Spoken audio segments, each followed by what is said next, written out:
Oração extraída do livro Leis Morais e Saúde Mental, de Sérgio Luiz Lopes. Oração da intimidade. Senhor, ajuda-nos a nos tornarmos melhores, principalmente na nossa visão de nós mesmos. Manda-nos o teu bom mensageiro para que ele limpe nossa visão.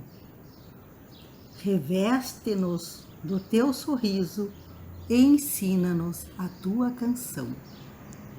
Mostra-nos tuas estradas e localiza onde estamos.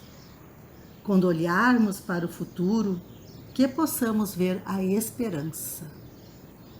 Quando olharmos para o passado, que enxerguemos os carinhos recebidos, mesmo que escassos, sejam esses a serem lembrados.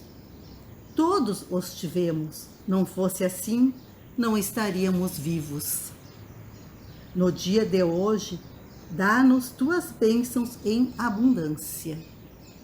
E não economizeis da tua luz, mesmo que ela ofusque os olhos ou nos embriague o sentido.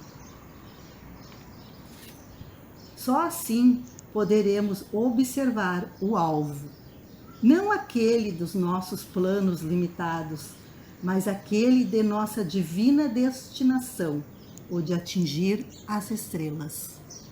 As estrelas que margeiam tua morada no universo sublime do teu infinito amor.